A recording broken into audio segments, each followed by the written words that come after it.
Halo kawan UGM, berjumpa lagi di acara Kita Bisa Bincang Santai UGM. Hari ini kita akan membahas mengenai satu masalah penting yang bisa dikatakan sedikit banyak mempengaruhi perkembangan universitas perguruan tinggi di Indonesia. Telah hadir bersama saya dua orang mahasiswa dari UGM Kampus Jakarta. Yang pertama ada Mas Fauzan. Beliau adalah mahasiswa magister ilmu hukum kelas hukum bisnis. Yang kedua adalah Mas Wasis. Beliau adalah mahasiswa magister ilmu hukum untuk kelas litigasi. Seperti saya katakan sebelumnya, kita akan membahas salah satu hal terpenting tentang di mana tempat kita belajar, yaitu perguruan tinggi atau kampus. Saya mulai sedikit dengan memulainya dari artikel salah satu guru kita ya, yang telah mendahului kita, almarhum Prof. Sigit, mantan dekan di Fakultas Hukum Universitas Gadjah Mada. Dalam satu artikel dia menuliskan tentang peran akademisi dan negara, di mana ada kegundahan beliau melalui 3 parameter yang beliau tulis, yaitu adalah problematika dari integritas atau idealisme, yang kedua adalah pembusukan institusi, dan yang ketiga beliau juga mengutarakan tentang kehilangan pola berpikir kritis di kampus. Artikel ini menjadi menarik karena jika kita melihat belakangan ini, banyak fenomena-fenomena perguruan tinggi telah kehilangan atau sedikit banyak berkurang marwahnya dari keagungan akademis yang sifatnya banyak dimiliki oleh orang yang idealis, yaitu adalah para dosen, peneliti, dan juga para pejabat kampus, hingga kemudian ada perubahan-perubahan drastis yang disengaja maupun tidak disengaja dilakukan oleh pihak eksternal yang kemudian membawa efek terhadap berkurangnya sisi akademis di kampus. Untuk ini kita akan membahasnya sedikit demi sedikit, kawan UGM. Saya akan mulai dulu untuk bagaimana cara kita melihat idealisme di kampus dari sudut pandang Mas Fauzan. Kira-kira Mas Fauzan, kalau kita udah lihat baca artikel Prof. Sigit ya, ada kegundahan sebenarnya. Tapi kembali lagi, kegundahan itu mungkin hanya dalam 3 parameter ya. Siap. Nah, kalau dari segi idealis ya, gitu. Seorang yang berada di kampus seharusnya kan dia bisa berpikirnya bebas ya. Maksudnya itu tidak ada ikatan atau dalam tanda kutip ya, tekanan-tekanan dari luar ya. Jadi menyampaikan suatu pendapat beliau itu biasanya orang-orang seperti itu adalah integritasnya bisa sangat baik ya. Tapi yang terjadi saat ini belakangan ini, kalau kita lihat di kampus, idealisme sepertinya sudah berkurang ya. Yang ada malah terjadinya perebutan jabatan, kemudian yang hal-hal lain yang sampai tingkatnya bahkan di tingkat kurikulum dan pengajaran.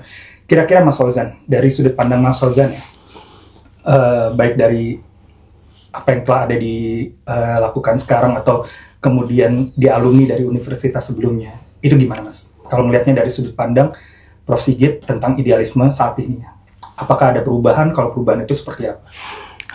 Oke.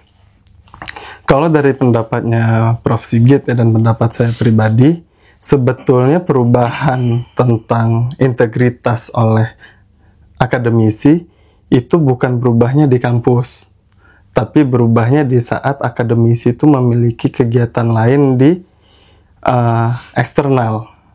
Kita anggap di sini misalkan dia menjadi pejabat negara atau dia menjadi penyelenggara negara. Nah, di situ mulai ada beberapa buah pikirnya atau integritasnya mulai tergadaikan lah. Secara bahasa kasarnya begitu. Entah apakah itu menjadi yang sebelumnya memiliki nilai-nilai yang pasti menjadi lebih mudah ditoleransi. Dengan kata lain dinego ya? Pendapatnya sudah bisa disesuaikan sebagaimana dengan perintah atasannya. Karena kalau misalkan di kampus saja, dosen itu udah seperti Tuhan. Pendapat dia yang paling benar. Nah, dan tujuannya hanya satu, tujuannya hanya menyampaikan ilmu pengetahuan. Tapi di saat dia sudah mengemban suatu amanah di luar kampus, nah pendapat dia itu harus disesuaikan dengan tujuan kolektif. Nah, jadi idealisme dia, mungkin bukan idealisme ya, pendapatnya bisa lebih di tweak lah istilahnya. Udah nggak rigid lagi seperti dahulu gitu. Jadi benar-benar ada pengaruh luar ya. Iya. Kalau bisa dikatakan berarti saat diberikan suatu jabatan di luar, sebenarnya itu problematika idealismenya sudah mulai agak berubah ya. Iya. Ada kemungkinan seperti itu ya. Ada kemungkinan. Oke. Nah, ada faktor kedua. Saya lanjut ke Mas Wasis ya. Itu adalah pembusukan institusi. Jadi karena hilangnya idealisme, pengaruh integritas yang berkurang. Secara nggak langsung, karena sifatnya itu institusional di mana dia bekerja. Kalau kita masih kembali lagi ke dunianya kampus, belum ditarik keluar ya. Itu ada pembusukan institusi di mana ada tanda kutip ya, kalau kita bilang ada sedikit-sedikit pembungkaman ya. Kalau dalam konteks seperti ini kan kebebasan untuk berpikir, berpendapat, apalagi secara ilmiah ya. Itu jadi sedikit banyak mulai berkurang atau hilang. Kira-kira dari sudut pandang Mas Wasis, kalau melihat problematika seperti ini dari apa yang ditulis Prof. Sigit, bagaimana? Sebenarnya kalau kita melihat apa yang telah dituliskan oleh almarhum Prof. Sigit itu sebenarnya itu sangat menarik mengenai pembusukan institusi.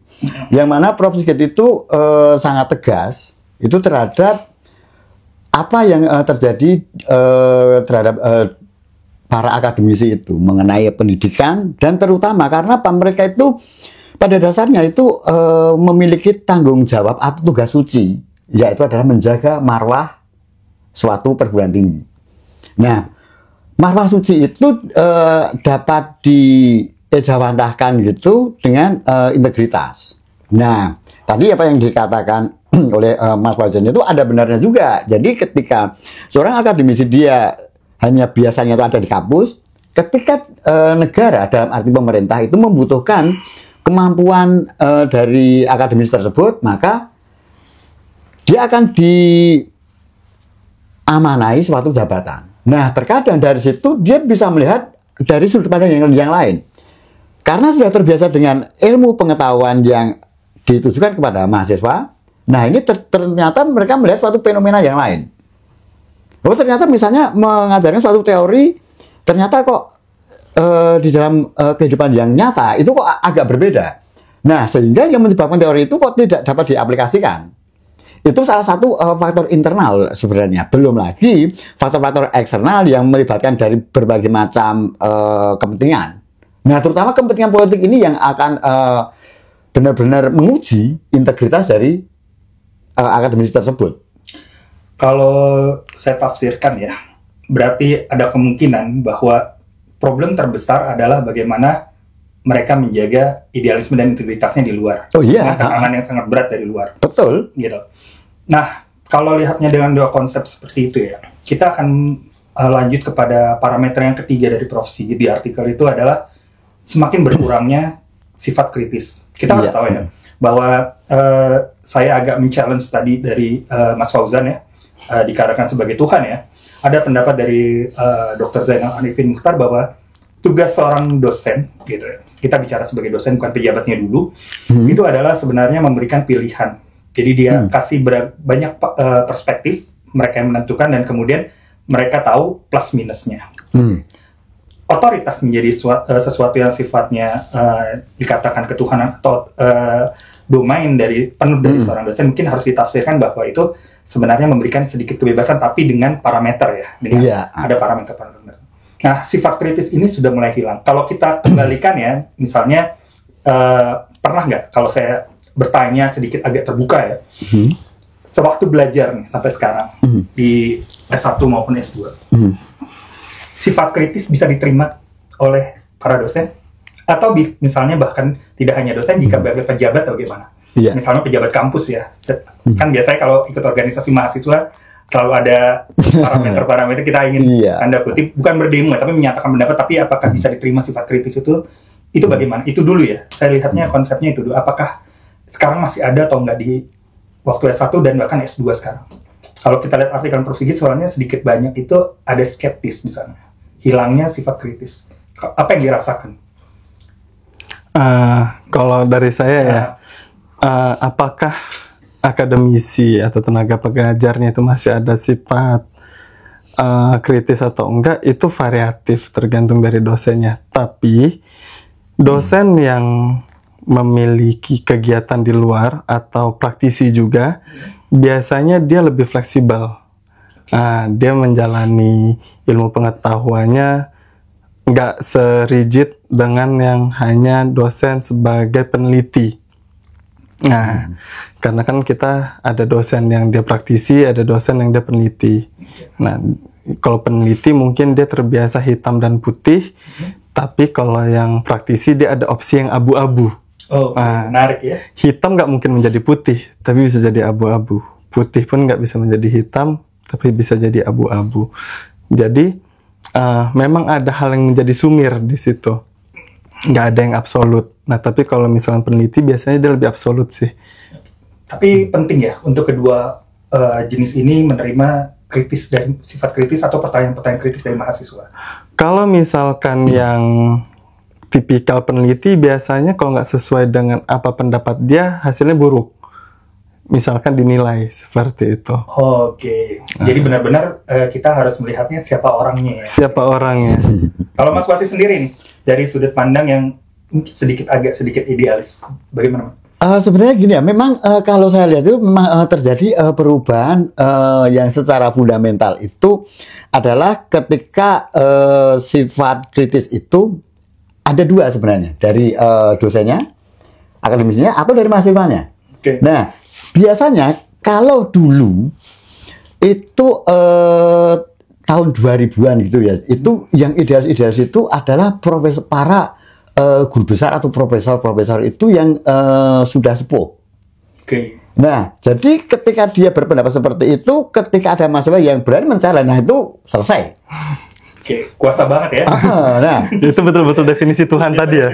Nah, akan tetapi seiring dengan berjalannya waktu terjadi perubahan. Nah, perubahan itu justru sekarang itu malah dosen-dosen yang muda. Lebih kritis ya? Tidak, dalam arti mereka itu ketika ada suatu pertanyaan yang agak kritis dari mahasiswa itu, terkadang itu apa ya, ketika dia ditanya oleh mahasiswanya itu dia nggak bisa jawab. Nah, di sini kita harus paham benar bahwa yang namanya ilmu pengetahuan itu atau suatu penelitian itu tidaklah mungkin, atau lebih mudahnya itu dosen itu tidaklah mungkin menguasai seluruh ilmu pengetahuan.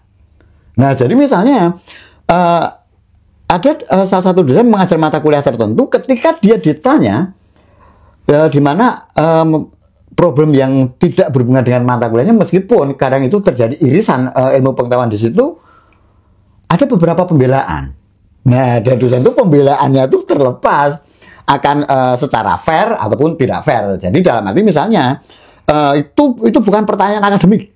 Nah, itu adalah salah satu benteng pembelaan yang sebenarnya tidak fair juga. Karena yang namanya ilmu pengetahuan itu ada yang namanya interkoneksi dan interdependensi. Nah, jadi ketika ada orang itu ketika ditanya itu tidak tahu, ketidaktahuan itu adalah bagian dari ilmu. Oke. Berarti kalau kita lihat dalam konteks seperti itu ya, sebenarnya kita bisa melihatnya ada dua ya, bisa menerima atau tidak bisa menerima. Iya. Oke, sangat subjektif dan objektif. Iya. Sekarang mari kita bawa pembahasannya dengan bagaimana akademisi terhadap peran negara ya. Kalau kita sebagai prolog dulu ya, kalau kita lihat kan udah dari tahun, mungkin dari setelah zaman kemerdekaan ya, iya. Banyak akademisi-akademisi yang menduduki posisi penting ya. Mulai kalau di hukum kan kita ada di MA dulu ya, belum ada MK ya, dari dulu MA, kemudian ada juga yang dari kementerian gitu dan lain-lain.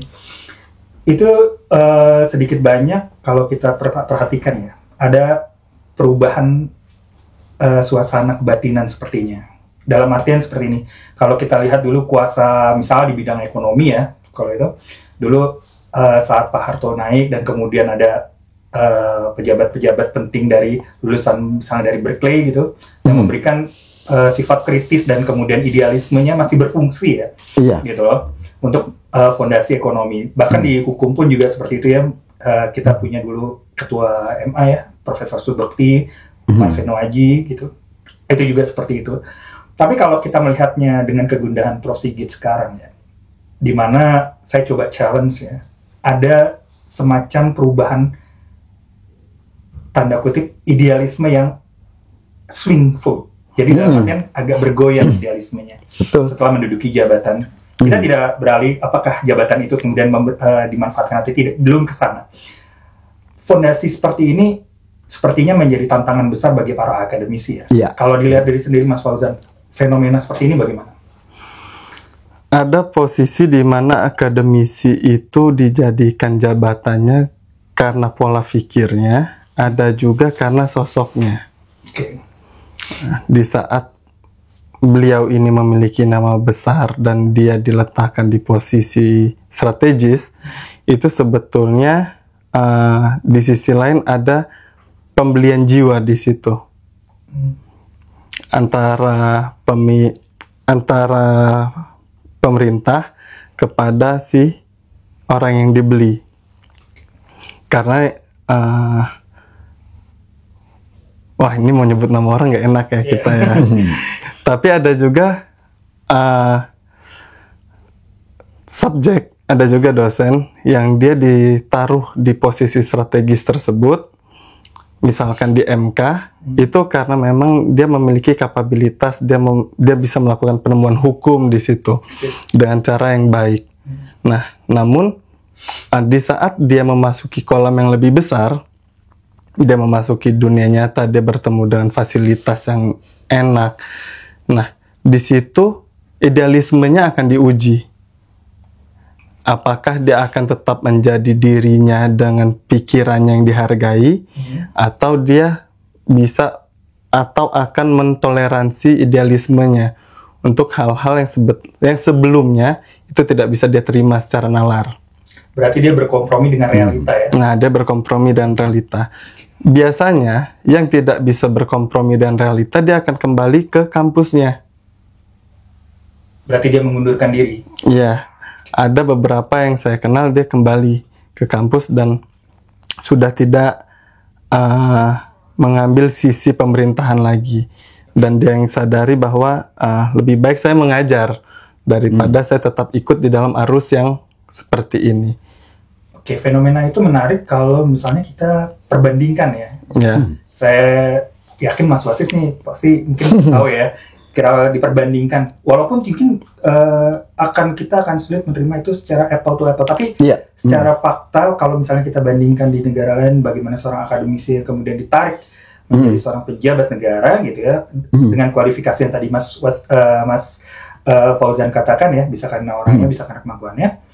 Itu fenomenanya bagaimana Mas? Kalau yang di luar kira-kira sebagai pembanding aja. Ya sebenarnya kalau kita lihat apa yang terjadi di luar negeri, misalnya kita melihat di negara-negara ASEAN misalnya, kayak di Malaysia ataupun Thailand, itu sebenarnya tingkat pendidikan dengan Indonesia itu tidak begitu jauh sebenarnya.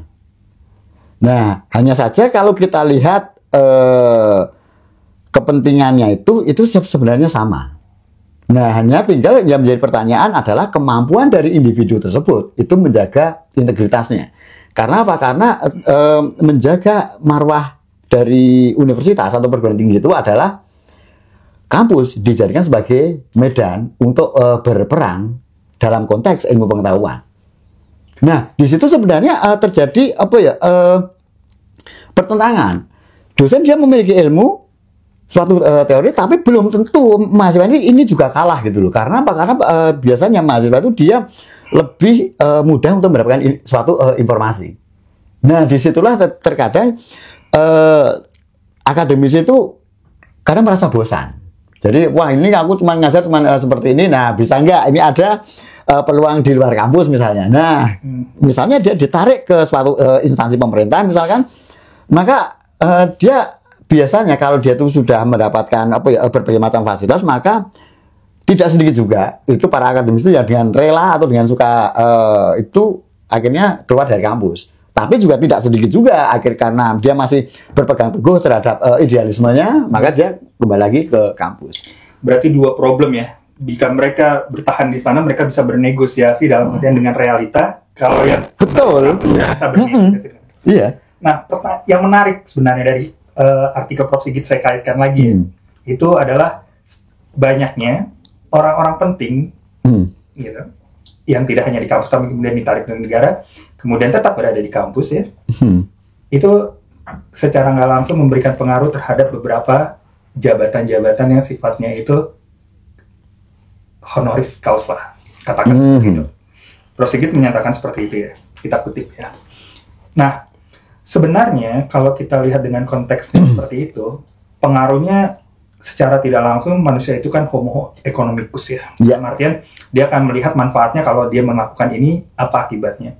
Apakah memang terjadi tanda kutip ya, kalau saya katakan itu penggadaian idealisme karena ada negosiasi dengan realita kenyataan saat dia kembali ke kampus dan misalnya memberikan jabatan, misalnya doktor honoris causa atau profesor honoris causa yang secara tidak langsung itu apakah benar itu layak atau tidak? Bisa, kalau menurut Mas Fauzan gimana? Kalau misalkan mengenai honoris causa ya, itu menurut saya sendiri itu oke. Selama betul diberikan kepada orang yang tepat. Karena ada orang yang mungkin dia nggak punya waktu untuk mengemban pendidikan, tapi dia terus-terusan berpraktek. Sehingga ilmu praktek dia itu dapat disetarakan sebagai ilmu yang dimiliki seorang yang telah mengemban ilmu doktoral. Nah, jadi kan ada yang belajar di lapangan, ada yang belajar di kelas ya. Nah itu bisa saya terima. Tapi terkait dengan profesor itu setahu saya jabatan. Dia bukan gelar akademis. Nah, dia jabatan. Orang yang tadinya profesor, kalau dia sudah tidak mengajar, bukannya dia kehilangan status profesornya ya, tapi ya kalau di Indonesia sendiri dia tetap dihargai sebagai seorang profesor. Nah, padahal seharusnya kalau dia sudah berhenti, dia sudah quit, dia sudah full di pemerintahan, meskipun dia sudah tidak mengajar di kampus, sudah tidak melakukan penelitian lagi, tidak melakukan pengembangan ilmu pengetahuan, saya kira seharusnya itu dicabut profesornya. Dan terkait dengan profesor yang honoris causa, ya dipersamakan. Kalau dia diberikan profesor honoris causa, seharusnya dia mengajar. Harusnya ya? Harusnya dia mengajar. Nah, tapi kalau misalkan dia profesor honoris causa dan dia tidak mengajar dan tidak mengembangkan ilmu pengetahuannya, menurut saya itu layak dicabut sih. Sedangkan bagi orang-orang yang memberikan gelar kepada honoris causa itu ada konflik kepentingan dengan jabatan dia terdahulu karena mungkin pernah ada di pemerintahan. Apakah itu akan jadi problem yang tanda kutip ya, itu mempengaruhi institusi pendidikan tinggi? Apakah mempengaruhi institusi pendidikan tinggi atau tidak? Menurut saya tidak ya, karena pastinya orang yang memperoleh profesor karena pengembangan ilmu pengetahuan dengan yang ada di lapangan pasti berbeda. Mereka memiliki pride yang berbeda. Apakah mereka sakit hati atau tidak, mungkin ya bisa dikembalikan. Seperti dengan tulisan Prof. Sigit, kan itu kan menyakiti hati para akademisi ya. Tulisannya karena diberikan secara cuma-cuma, tidak menjalani pengorbanan yang sama seperti itu. Ya, itu kembali kepada personal ya, kalau terkait dengan sakit hati atau tidak, kalau menurut saya. Kalau Mas Wasit sendiri, ada sudut pandang yang kira-kira berbeda untuk hal fenomena seperti ini ya? Karena ini secara nggak langsung kalau saya perhatikan 10 tahun terakhir mulai banyak ya. Gitu. Itu sebenarnya problematiknya itu ada di peraturan dari Kemendikti sebenarnya. Nah, jadi yang namanya honoris causa itu kan suatu gelar kehormatan. Yang mana dia berada di luar kampus seperti yang dikatakan oleh Mas Fauzan itu benar. Akan tetapi itu harusnya itu ada parameternya. Nah, parameternya misalnya seseorang itu dia menekuni suatu bidang tertentu selama bertahun-tahun. Nah, dia itu benar-benar menjadi expert. Nah, meskipun dia itu tidak pernah mengenyam bangku perkuliahan, dia layak. Nah, permasalahannya adalah kemampuan dia itu dalam ilmu atau bidang yang dia tekuni itu memiliki manfaat apa tidak untuk masyarakat luas. Nah, inilah yang membedakan antara seorang doktor honoris causa dengan doktor yang dari kampus. Nah tentu dokter dari kampus itu dia pasti menempuh suatu pendidikan doktoral yang lumayan lama dan dengan berbagai macam syarat-syarat. Nggak bisa 2 tahun ya? Nggak bisa, nggak bisa. Sulit ya, setidaknya sulit ya. Nah makanya sebenarnya kalau ada yang seperti itu, yang pertama yang dipertanyakan itu adalah satu institusinya. Satu itu, yang kedua itu adalah peraturan di level yang paling rendah. Baik itu dari aturan dekanat, terus sampai ke rektorat, bahkan sampai ke Kementerian Pendidikan itu, sampai ke undang-undang Sidiknasnya.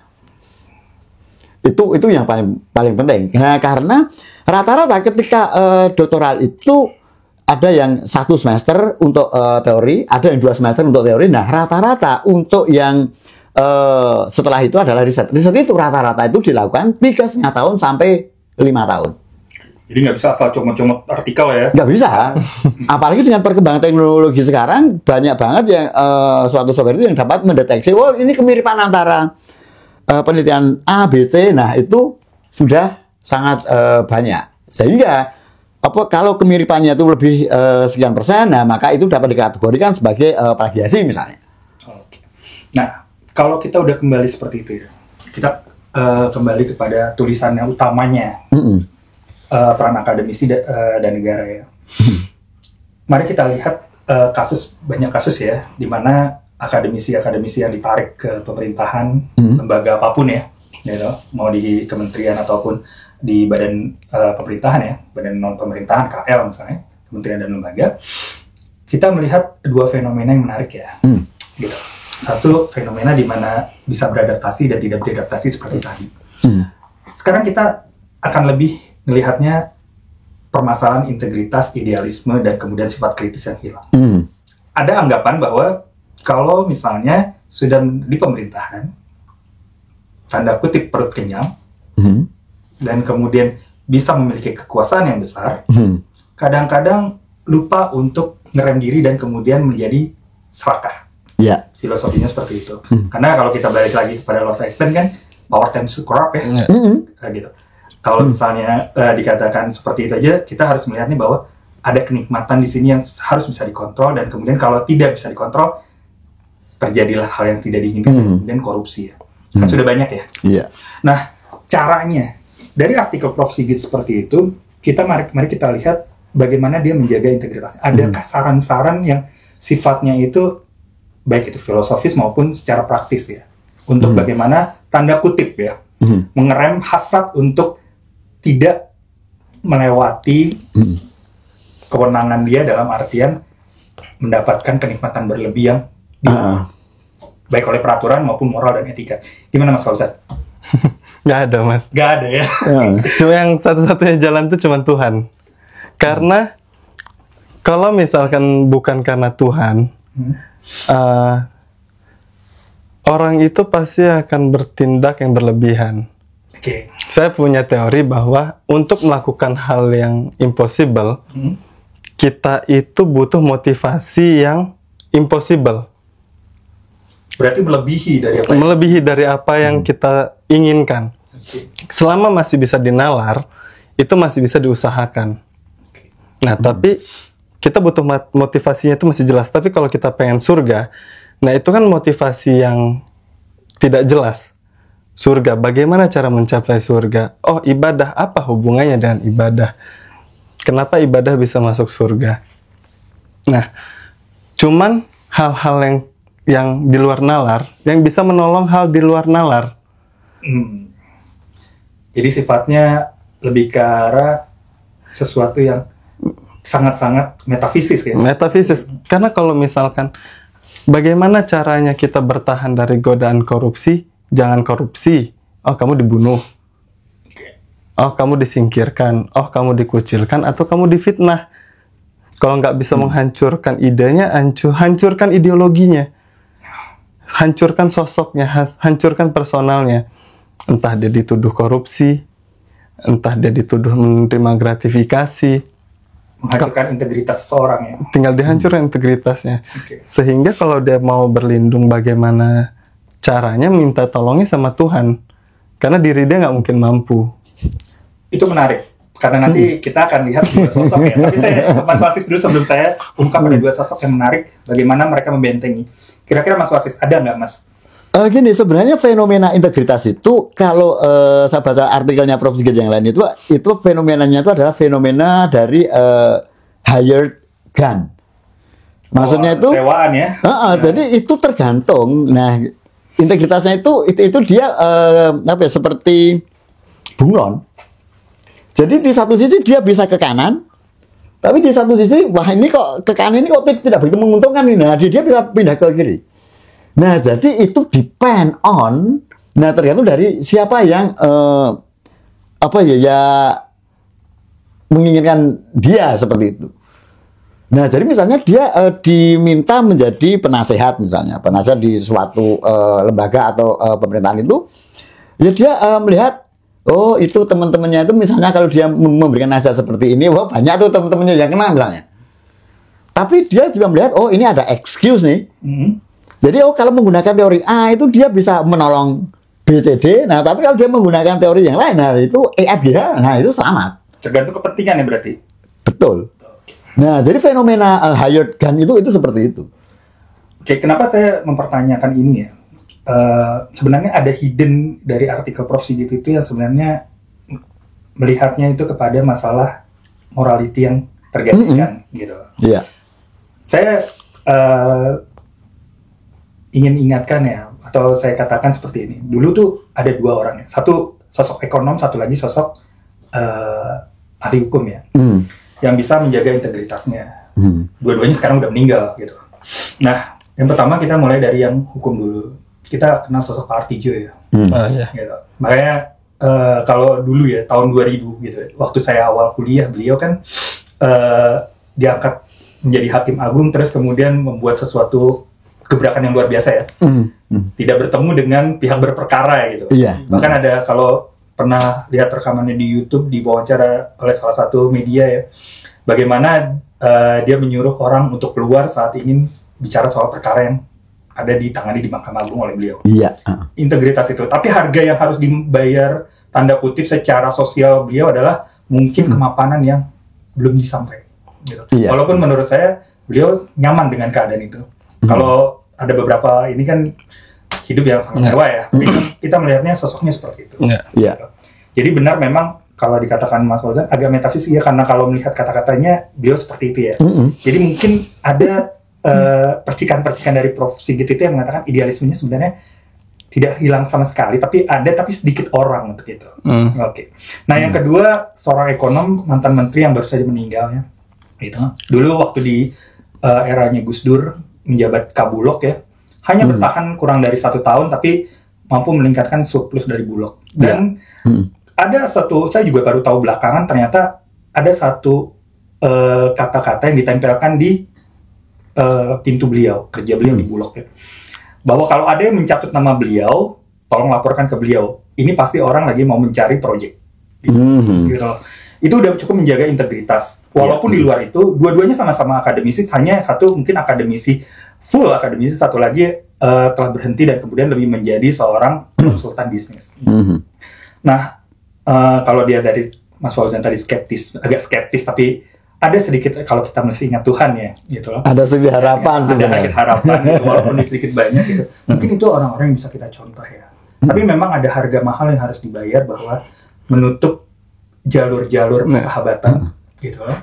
Dan kemudian yang tanda kutip yang kedua adalah mungkin sedikit kemapanan yang tidak bisa melebihi apa yang biasanya orang inginkan dari sebuah jabatan.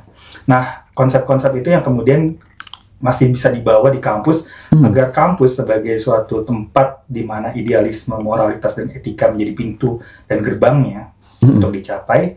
Kemudian ada keadilan dan ada harapan-harapan bahwa kita masih bisa untuk menjadi lebih baik. Itu masih tetap ada. Mungkin kira-kira Prof. Sigit gambarnya segitu. Nah, sebagai penutup, saya mau minta closing statement dari masing-masing tentang apakah artikel Prof. Sigit itu dari sudut pandang subjektivitas masing-masing. Kira-kira Mas Fauzan. Sebelum ke situ, saya pengen melengkapkan mengenai Pak Artijo, Hakim Agung kita itu. Sepanjang kita punya negara ini, hanya satu nama itulah yang dianggap baik. Kira-kira ya. Kira-kira. Kira-kira ya. Ya mohon maaf terhadap yang mulia lainnya, Iya. yang teragung lainnya, tapi masa sih negara udah sekian lama merdeka cuman punya satu sosok yang anti korupsi? Nah, kalau itu bisa dijawab di disertasinya Sebastian Pompe tentang hukumnya Mahkamah Agung. Iya. Oke. Begitu. Sebetulnya berarti ini kan problem yang sangat besar. Oke. Karena kita semua tahu kalau misalkan apalagi sudah masuk ke lembaga peradilan atau lembaga negara ya, nggak bisa diajak kerjasama, pindah ke pelosok. Ya itu bukan rahasia lagi. Iya. Semua orang udah paham. Rahasia umum ya. Wah, rahasia umum kayak gitu. Jadi ya cuman bisa bergantung sama Tuhan. Nah, terkait dengan apa pendapatnya Prof. Sigit ya, apakah sudah runtuh ya? Runtuh. Dan peran akademisi saat ini hanya bisa untuk memperbaiki bangsa ini ya, itu dari ruang kelas. Kalau dia keluar, ya itu akan ada yang tergadaikan. Ada yang bisa survive, tapi nggak banyak. Challenge-nya benar-benar di situ ya. Challenge-nya betul, Godaannya Bang. besarnya. Ya, ada orang yang bagus, 5 tahun dia bertahan, tahun ke-6 tidak. Ini hanya masalah waktu berarti. Hanya masalah Dan waktu adaptasi. dan adaptasinya. Entah dia akan pulang atau ikut dan arus. Oh, oke. Seperti itu. Menarik ya, lihat realita yang sebenarnya seperti obat ya. Iya. Tapi untuk menyembuhkan. Iya. Nah, kalau Mas Wasis gimana, Mas? Kalau saya melihat dari artikel yang ditulis oleh Prof. Sigit itu, jadi pesan beliau itu satu, menjaga integritas. Kampus itu adalah tempat di mana interaksi antara mahasiswa dengan akademisi atau dosen itu untuk menjaga nalar yang sehat. Oke. Itu jadi pesan dari Prof. Sigit yang kebetulan saya sudah menjadi asistennya Prof. Sigit itu sejak tahun 2008. Udah kenal pribadi ya? Iya, jadi pendekatan secara personal itu bagaimana saya membantu beberapa risetnya Prof. Sigit itu ya memang beliau itu sangat-sangat sangat tegas memberikan zero tolerance atau toleransi nol itu terhadap suatu tindakan-tindakan yang lebih bersifat kepada etika. Jadi misalnya mahasiswa itu membuat suatu karya tulis gitu, dia melakukan plagiarisme misalnya. Itu bagi Prof. itu adalah suatu kejahatan yang sangat tidak ada toleransinya. Jadi karena apa? Karena beliau itu berpegang teguh bahwa yang namanya kampus itu adalah benteng di mana manusia-manusia yang ada di situ adalah untuk menjaga nalar dan berpikir yang sehat. Itu. Sungguh menarik ya sebenarnya. Kalau lihat kesimpulan yang menarik, ada skeptis tapi ada optimis, walaupun kemudian kita harus berkompromi dengan realita ya. Oke. Kira-kira kawan UGM obrolannya sungguh sangat menarik. Kalau boleh saya menyimpulkan, harapan itu belum hilang. Setidaknya itu apa yang telah dituliskan almarhum Prof. Sigit itu merupakan alarm untuk dunia kampus agar bisa lebih baik, dan ingat kembali nilai-nilai kebatinan kenapa suatu kampus itu didirikan dan bagaimana para akademisi itu melahirkan orang-orang yang bisa secara moralitas dan etika menjunjung tingginya dan kemudian bisa diterapkan kepada masyarakat sehingga kita bisa menjadi masyarakat dan negara agar lebih baik ke depannya. Kira-kira demikian kawan UGM, kita berjumpa di lain kesempatan. Terima kasih. Wassalamualaikum warahmatullahi wabarakatuh. Waalaikumsalam Warahmatullahi wabarakatuh.